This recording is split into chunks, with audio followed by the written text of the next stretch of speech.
السلام علیکم۔ آج میں حضرت عمر بن عبدالعزیز کا ایک واقعہ پیش کرنا چاہتا ہوں۔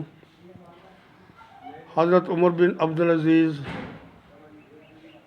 ان کی حکومت میں سورج غروب نہیں ہوتا تھا، یعنی کہ اتنی لمبی سلطنت تھی ان کی، بہت بڑی سلطنت تھی۔ آپ جب خلیفہ نہیں بنے تھے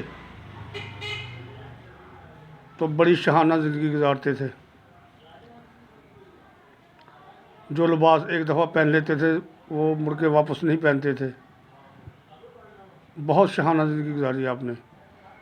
جب آپ خلیفہ بن گئے تو آپ بالکل بدل گئے اور انتہائی سادگی سے زندگی گزاری، یہاں تک کہ سرکاری تیل پر چراغ جلتا تھا تو سرکاری کام ہوتا تھا، جب سرکاری کام ختم ہو جاتا تو سرکاری تیل چراغ بجھا دیا جاتا اور گھر کا چراغ جلایا جاتا۔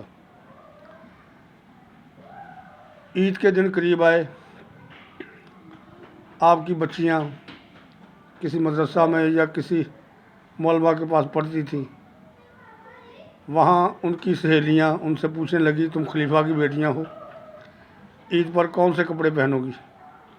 تم تو بہت اچھے کپڑے پہنو گی۔ وہ بچیاں گا رہی اور آن کے کہا بابا ہمیں اس عید پر نئے کپڑے بنا کر دو۔ خلیفہ عمر بن عبدالعزیز صاحب نے فرمایا بیٹا تم پرانے کپڑے دھو کر پہن لینا، کیونکہ میرے پاس اتنی گنجائش نہیں ہے۔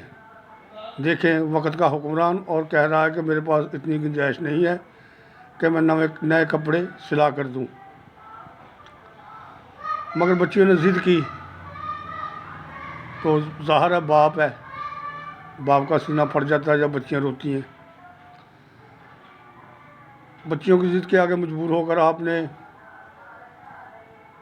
وقت کے قاضی کے پاس گئے، بیت المال کے قاضی کے پاس گئے اور ان سے کہا کہ مجھے 1 ماہ کا وظیفہ ایڈوانس دے دیں۔ تو اس قاضی نے آگے سے کہا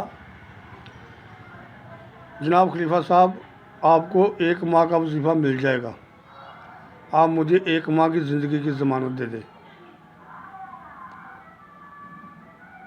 آپ وہاں سے واپس آ گئے اور کوئی قرض نہیں لیا۔ گھر آ کر بچیوں کو گلے لگایا اور کہا بیٹا تم ایک غریب خلیفہ کی بیٹیاں ہو، پرانے کپڑے دھو اور وہی پہن کر گزارا کرو۔ دوستو ہم عید پر کتنے اخراجات کرتے ہیں، اچھے سے اچھے کپڑے، اچھے سے اچھا جوتا،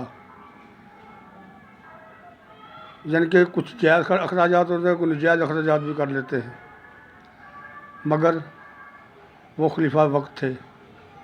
اگر ہم ان کی زندگی کی طرف دیکھیں تو سادگی کے ساتھ عیدیں منائیں، جو غریب لوگ ہیں ان کو ساتھ ملا کر عید منائیں، اور ان کے جب ہم اچھے اچھے کپڑے پہن کر باہر نکلتے ہیں تو جن کو یہ توفیق نہیں ہے ان کے دلوں پر کیا گزرتی ہے، یا تو ان کو بھی ساتھ ملا کر عید منائیں اور یا پھر سادگی سے عید منائیں۔ وما علینا الا البلاغ المبین۔